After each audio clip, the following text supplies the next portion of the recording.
ये कहानी है धनबाद जिले के एक छोटे से शहर तोपचांची वाटर बोर्ड के पास के ही एक गांव की। यह कहानी सत्य घटना पर आधारित है। इस गांव का नाम है झरिया डीह। जैसा कि हम जानते हैं कि हर गांव का अपना नियम कानून उस गांव के बाहुबली लोग बनाते हैं, जिससे आम जन को काफी हद तक नुकसान भी उठाना पड़ता है।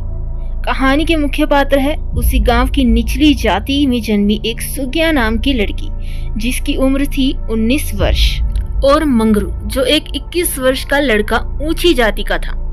इनकी कहानी इसलिए सुनाई जा रही है क्योंकि इन दोनों के जीवन का अंत हो चुका है, जिसका कारण इनका ही समाज था। बात उन दिनों की है जब दोनों ने कक्षा 10 की परीक्षा उत्तीर्ण कर ली थी। दोनों की मित्रता इसी दौरान हुई। फिर दोनों में प्रेम संबंध हुआ। पहले मानसिक और फिर शारीरिक रूप से ये लोग एक हो गए। यूं कहें तो दो जिस्म एक जान हो गए थे। देश आजाद होने के बाद भी जो बालिग है उन्हें संवैधानिक अधिकार नहीं है। जब ये समस्या बड़े बड़े शहरों में आम बात होती है तो गांव में तो अधिकारों का कोई मतलब ही नहीं। जो पंचायत कहे या घर वाले कहे वही सही है। इसी सोच के दुष्परिणाम को सुगिया और मंगरू जैसे जोड़ों को भी भुगतना पड़ा। जब उनका प्यार पनपा आगे बढ़ा तो गांव वालों को खबर हुई। ऐसे ही फिर उनके घर वालों ने लड़का और लड़की को बहुत मार पीट कर समझाया, लेकिन न तो सुगिया मानी और ना ही मंगरू। क्या करे, प्यार करते थे एक दूसरे से। समय बीतता गया, यही घटना बार बार होने लगी।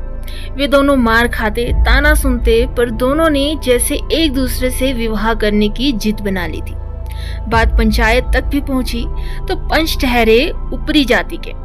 उन्होंने भी लड़की वालों को ही गलत ठहराया और लड़के से दूर रहने को कहा, लेकिन मंगरू सुगिया का साथ नहीं छोड़ना चाहता था। उन दोनों का गांव के चौराहे पर मिलना, चोरी छिपे झील में जाना सभी को पता था। उन दोनों की प्रेम कहानी हर एक जुबानी बन गई थी। कुछ लोग उन्हें वासना की पुजारी कहते तो कुछ लोग राधा कृष्ण का स्वरूप। दिन बीतता गया, साल बढ़ता गया। उनके प्रति गांव वालों और खुद के घर वालों का घृणा चरम पर था। जैसे उन्होंने प्रेम नहीं भारत माता के दामन पर दाग लगा दिया हो, कोई देशद्रोही वाला काम कर दिया हो। उनके सभी दोस्त, साथी, सहेली सभी ने उनको खुद से ही अलग कर दिया। अंत में दोनों ने खुदकुशी करने का फैसला किया। उन्होंने रणनीति तैयार कर एक दूसरे को समय अनुसार उसी झील पर बुलाया, क्योंकि दोनों उसी में कूदकर आत्महत्या करने वाले थे। उन्होंने दिन तय किया, क्योंकि सुगिया और मंगरू एक दूसरे के होकर ही मरना चाहते थे। वहीं दोनों ने एक मंदिर में शादी कर जान देने की योजना बनाई हुई थी। कुछ दिन बाद तय किए गए समय पर सुगिया दुल्हन के वेश में शादी के पश्चात अपनी जान देने को तैयार थी। शायद ऊपर वाले को कुछ और ही मंजूर था, क्योंकि मंगरू के घर वालों ने मंगरू को खूब मार पीट कर घर में ही बंद कर रखा था। वो रो रहा था, तड़प रहा था कि मुझे जाने दो, पर उसके भाइयों ने उसकी एक न सुनी। वो घर पर ही अधमरा हो चुका था। इससे पहले मंगरू को कई बार जहर देकर घर वालों ने मारने की कोशिश भी की, लेकिन नाकामयाब रहे। सुगिया डैम पर समय अनुसार पहुंच चुकी थी, लेकिन मंगरू नहीं आया। फिर भी सुगिया ने उसका इंतजार किया। उससे बात करने के लिए वहां से जो लोग गुजरते उनसे वो मोबाइल मांगती और मंगरू को फोन लगाती, पर उसका फोन कहाँ लगने वाला था। उसका मोबाइल तो उसके घर वालों ने ही ले रखा था। सुगिया शाम तक वहीं रही और मोबाइल लोगों से मांग मांग कर मंगरू को फोन करती। जब रात हुई तो उसने सोचा कि मैं घर चली जाऊं, लेकिन वो घर भी किस मुंह से जाती।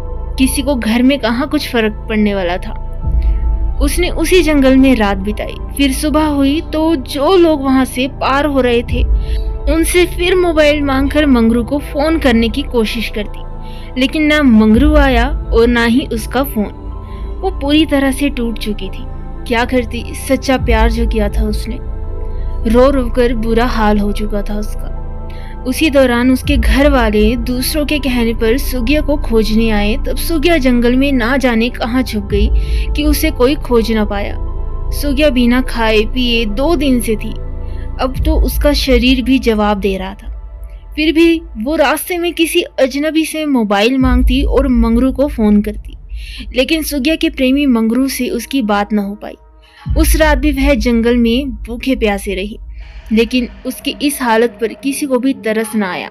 जंगल में छिपे माओवादियों ने उसका बलात्कार कर उसे पूरी तरह से बर्बाद कर दिया। उसकी अगले ही सुबह सुगिया ने हिम्मत जुटाकर झील में कूदकर आत्महत्या कर ली और वो इस जालिम दुनिया को छोड़कर चली गई। बात यहीं खत्म नहीं हुई। अब कहानी में नया मोड़ आता है। सुगिया की मौत आग से भी तेज पूरे गांव में फैल गई।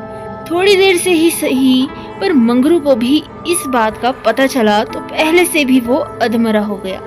इस खबर को सुनने के बाद वो पूरी तरह से मर गया, मानो जिंदा लाश बन गया हो। वो चीखने चिल्लाने लगा। अब तो घर वाले भी हार मान गए। कुछ दिन बाद जब ये सब शांत हुआ तो लोगों के दिमाग से खत्म हो चुका था, लेकिन सुगिया ने ऐसा होने नहीं दिया।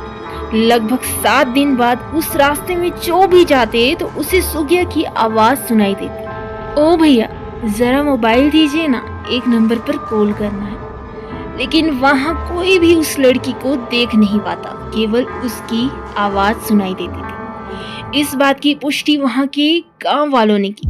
साथ ही आते जाते लोगों ने कई दफा कुछ सुनी भी। कुछ लोग डरे तो कुछ लोग तो मौके पर ही बेहोश हो गए। बात यहीं खत्म नहीं होती। अब सुगिया मंगरू को हूबहू अपने पास दिखाई देती, कभी उसके सपनों में तो कभी उसको पुकारती हुई कि तुम आओ, मैं तुम्हारा इंतजार कर रही हूँ। अंत में मंगरू पागल हो गया। वो सिर्फ सुगिया का ही नाम लेता।